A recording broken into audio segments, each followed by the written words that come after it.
Bien, hermanos, comenzamos en esta mañana estudio sobre la carta a los romanos. Es una de las partes más importantes de toda la Biblia. Más que una carta dirigida a una iglesia, es todo un tratado jurídico, escrito por este hombre genial, lleno del Espíritu Santo, lleno de fe y de amor, que fue el apóstol Pablo. Esta epístola a los romanos realmente es la doctrina fundamental de la salvación por la gracia y la justificación por la sola fe en Jesucristo. Pablo le escribió a una iglesia que estaba llamada a ser la iglesia cabeza de la cristiandad. Lástima es, y fuerza es decirlo, que esta iglesia con el tiempo degeneró mucho en la doctrina y perdió el privilegio de ser la iglesia maestra de las demás iglesias con esta carta que Pablo les escribió. Pablo le escribió esta carta a la iglesia de Roma, una iglesia que él no conocía todavía, pero esperaba conocer. Y escribió esta carta para desarrollar el gran tema bíblico, la justificación por la sola fe. ¿Cómo se justifica el pecador delante de Dios? ¿Con la ley? ¿Con las obras? ¿Con los sacrificios? ¿Con las penitencias? ¿Con obras y hechos religiosos? La Biblia dice, y el apóstol Pablo lo certifica: no, el hombre se justifica delante de Dios por una sola cosa, por su fe en Jesucristo, crucificado por todos los hombres. Este es el gran tema de la carta a los romanos. Cristo restaura la justicia en el hombre. A causa del pecado, el hombre perdió la justicia de Dios. Y ayer sábado en el Club de Niños estábamos viendo un lindísimo video cassette sobre la creación. Un video que describe gráficamente el momento en que la serpiente está tentando a Eva y a Adán para hacerles comer el fruto prohibido. Y no bien Eva y Adán comieron el fruto prohibido que Dios les había prohibido, hubo truenos y relámpagos y tinieblas sobre la tierra. Y Adán y Eva se miraron el uno al otro y se dieron cuenta que estaban desnudos. ¿Qué habían perdido Adán y Eva? No bien comieron el fruto prohibido, perdieron la inocencia, perdieron la gloria de Dios que estaba en ellos, perdieron la comunión con Dios. Y desde entonces ahora, todo hombre, toda mujer ha perdido la inocencia, ha perdido la gloria, ha perdido la comunión. Pero Cristo, con su obra perfecta en el Calvario, restaura en el hombre la inocencia, la gloria y la comunión con Dios. Ese es el tema de Romanos. Vale la pena estudiar esta carta, vale la pena leer esta carta, y de nuevo les exhorto a todos los hermanos: lean Romanos, lean capítulo 1 y capítulo 2 y capítulo 3, de aquí al domingo que viene, y vamos a hablar de esos capítulos. Bueno, vengamos al tema específico para esta mañana, la introducción a la carta a los romanos. La carta a los romanos es el documento cristiano más grande que se ha escrito. En ella Pablo establece para siempre los fundamentos de la gran doctrina de la justificación por la sola fe en la obra cumplida de Cristo. En los primeros 7 versículos, el apóstol está hablando acerca de los llamados. Él dice que él ha sido llamado a ser apóstol.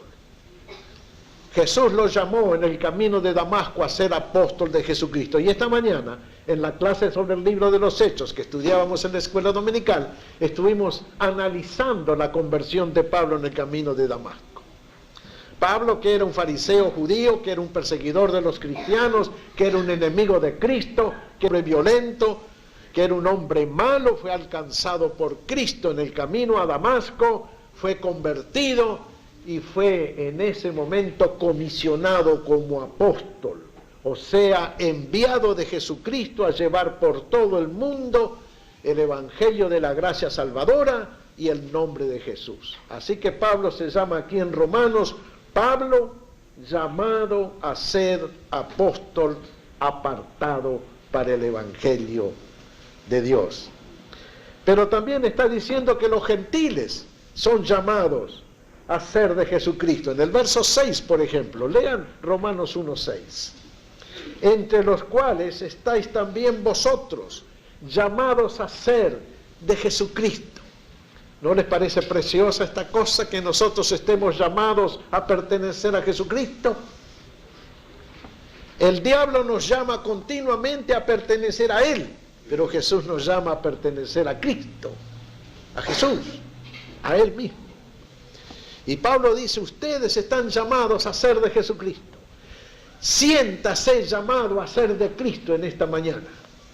Siéntase invitado a venir a Jesús y recibirle como su Señor y como su Salvador. Y su vida puede cambiar dramáticamente hoy, domingo 7 de enero de 1990. Llamados a ser de Jesucristo. Y en estos primeros versículos hay también un tercer llamado. Está en el verso 7. A todos los que estáis en Roma, amados de Dios, llamados a ser santos.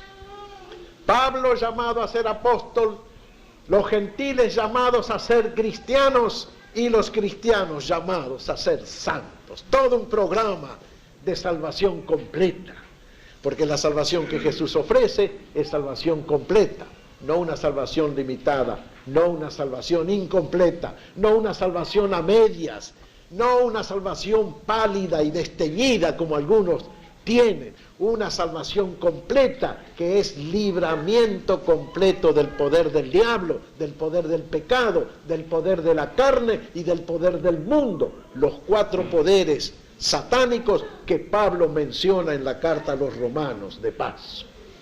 Hemos sido llamados a ser libres en Jesucristo. Y tenemos que aprender a vivir libres de todo poder satánico, porque Jesús salva, es salvador de 4 cosas con relación al pecado. Y grabémoslo en la mente.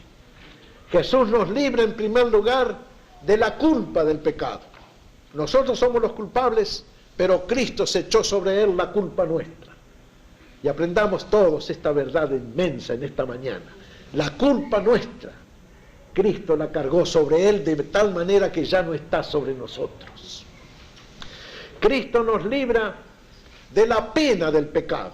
Al librarnos de la culpa del pecado, pues nos libra del castigo o pena del pecado. Lógico. Al quitarle la culpa a una persona ya no hay castigo sobre él.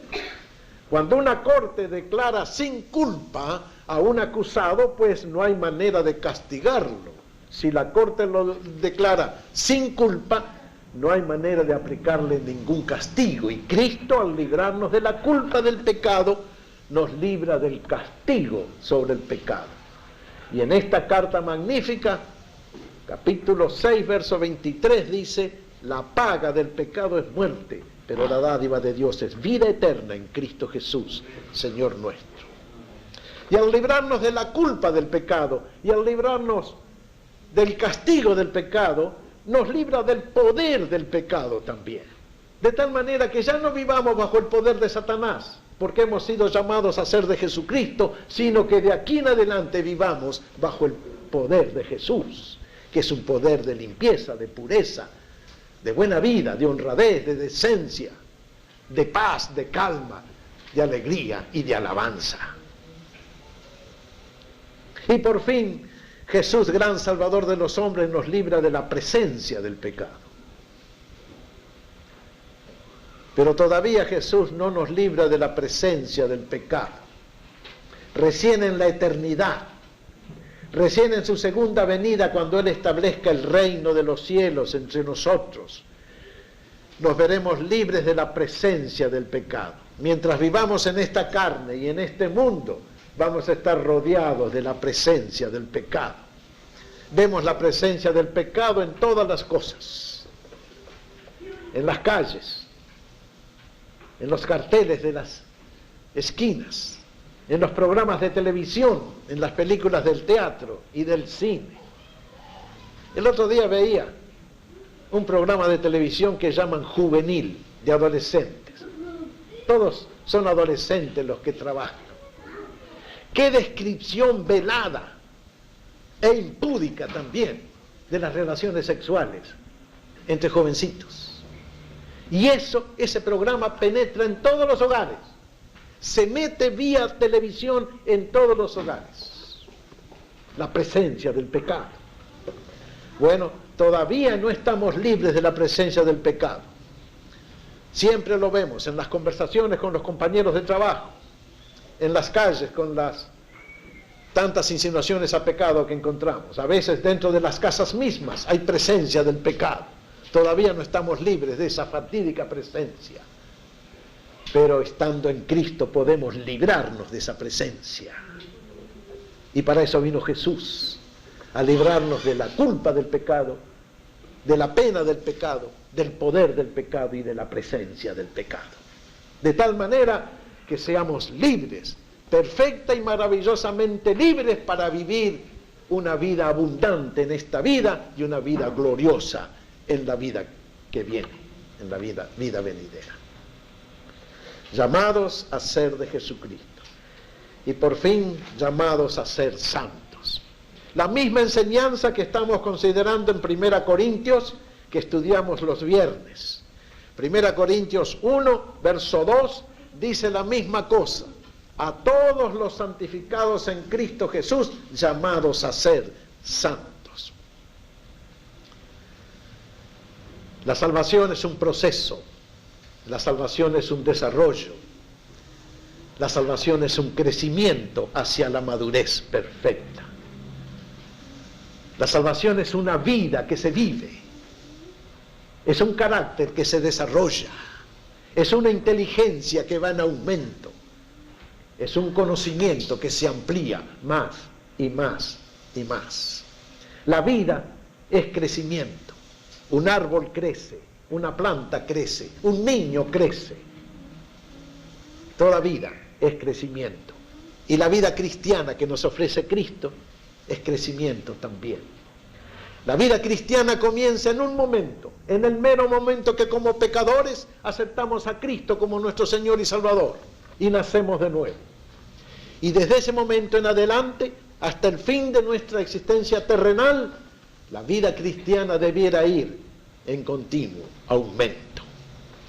Santificados en Cristo, llamados a ser santos, llamados a ser de Jesucristo por la conversión y aceptación de Cristo como Salvador, llamados también a ser santos.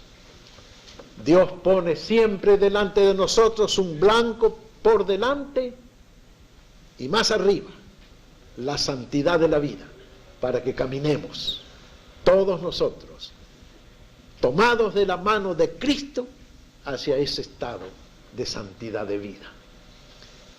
Para eso murió Cristo en la cruz, para eso resucitó, para eso se fue al cielo, para eso envió el poder del Espíritu Santo, para eso mandó predicar el Evangelio a todo el mundo, para eso el apóstol Pablo escribió sus magníficas epístolas, entre las cuales está esta, la epístola a los Romanos. Pablo menciona el Evangelio. El Evangelio fue prometido a los profetas primeramente. Dios habló a los grandes profetas del Antiguo Testamento y les dijo que anunciaran la venida de muchas cosas nuevas, de un reino nuevo, de un espíritu nuevo, de un corazón nuevo, de una mente nueva. Todos los profetas de Israel miraron en la lejanía, al horizonte lejano de la historia y vieron venir una gran bendición para toda la humanidad. No entendieron muy claramente cómo y cuándo vendría esa bendición, pero la anunciaron todos los profetas. Y esa bendición se cumplió en Jesucristo. Jesucristo fue el gran bendito y la gran bendición que Dios envió a este mundo.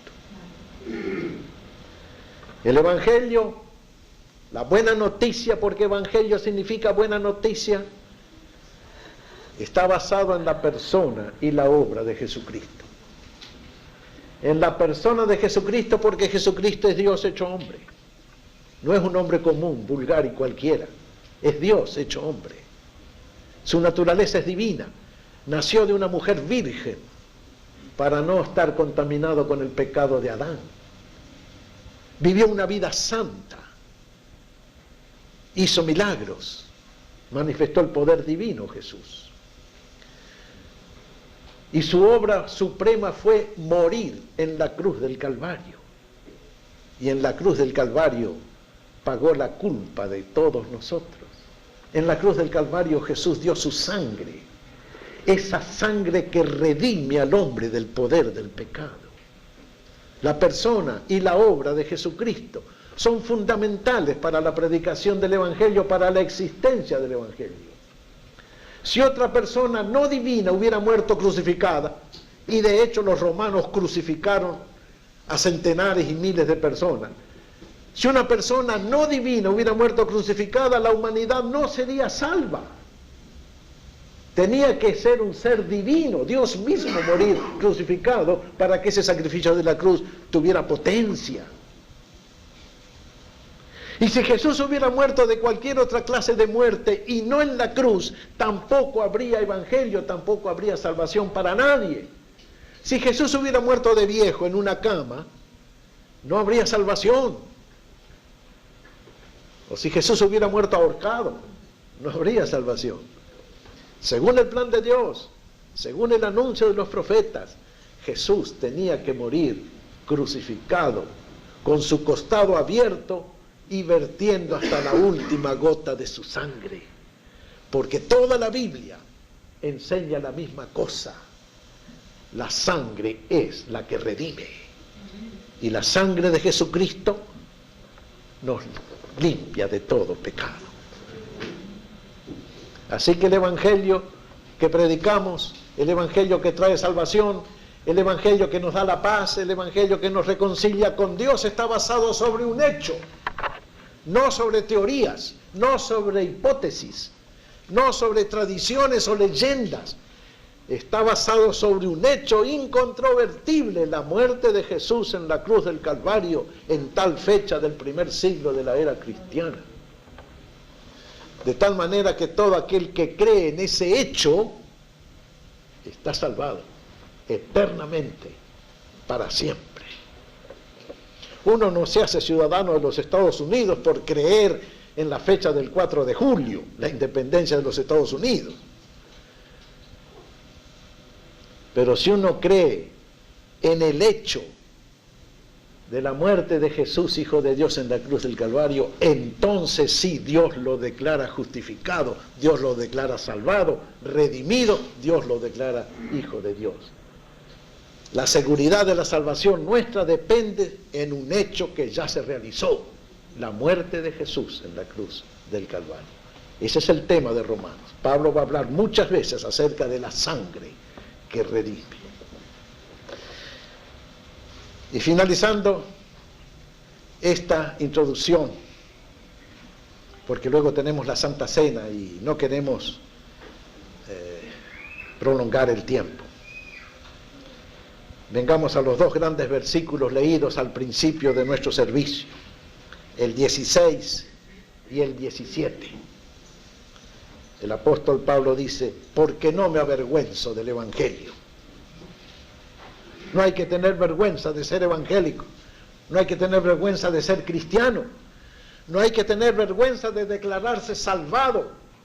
Y si alguno se ríe de nosotros y dice: ¿qué vas a estar salvado tú siendo tú tan pecador? Digámosle el Evangelio: yo no estoy salvado por mis méritos o por mis hechos o por mis obras, yo estoy salvado porque Jesús murió por mí en la cruz del Calvario. No me avergüenzo del Evangelio, yo no tengo vergüenza de predicar el Evangelio. Y esto que yo les predico a ustedes, yo lo predicaría delante del mismo Papa de Roma, o delante de cualquier grande de este mundo, del más grande de los budistas, del más grande de los hinduistas, del más grande de los judíos. Yo predicaría este Evangelio delante del Sanedrín judío que está en Jerusalén ahora. Yo predicaría este evangelio delante de una junta de científicos, de filósofos, de cualquier grupo de hombres. Y si toda la humanidad se parara delante de mí, yo tuviera un micrófono, les estaría predicando a toda la humanidad lo mismo que les predico a ustedes, lo mismo que Pablo escribió. No me avergüenzo del evangelio, porque es potencia de Dios para salvación a todo aquel que cree. Vale la pena predicar. Cuando predicamos esto, toda la Biblia está detrás de nosotros respaldándonos, y todo el poder del Espíritu Santo está para ayudarnos en la predicación. Y el mismo Señor Jesucristo desde el cielo envía una sonrisa de aprobación sobre el que predica su evangelio. Vale la pena predicar, vale la pena testificar. El universo entero está a favor de nosotros cuando predicamos estas cosas. No hay que tener miedo. A veces predicamos el evangelio con miedo, como si estuviéramos ofreciendo mercadería barata. No, estamos ofreciendo oro, plata, piedras preciosas. No me avergüenzo del evangelio, porque es potencia de Dios para salvación a todo aquel que cree. No solamente judíos, no solamente griegos, no solamente blancos o negros. Todo aquel que cree en Jesucristo será salvado y salvado eternamente. Al judío primeramente, sí, porque a los judíos se les predicó el evangelio por primera vez. Y también al griego, es decir, el resto de la humanidad. Y aquí la gran doctrina, porque en el evangelio la justicia de Dios se revela por fe y para fe, como está escrito, mas el justo por la fe vivirá. Pablo apela a lo que está escrito, por eso es un documento jurídico. Pablo no habla de sí mismo, Pablo no está inventando en el momento lo que va a decir. Pablo apela a la Escritura y dice, así está escrito, el justo vivirá por su fe en Jesucristo. Y basándonos en la Escritura, en lo que está escrito, en lo que Dios mandó escribir y aprobó cuando estuvo escrito, es que predicamos el evangelio y decimos a todo el mundo, cree en el Señor Jesucristo y serás salvo. Y cuando hayas sido salvo, comenzará en ti el maravilloso proceso de la santificación, hasta que algún día tú y todos los que creen en Jesucristo lleguemos a la unidad de la fe y del conocimiento del Hijo de Dios, a un varón perfecto a la medida de la plenitud de Cristo. Que el Señor bendiga su palabra y estudiemos la carta a los Romanos, especialmente capítulo 1, capítulo 2 y capítulo 3, para el próximo domingo, si el Señor no hubiere venido todavía. Amén y amén.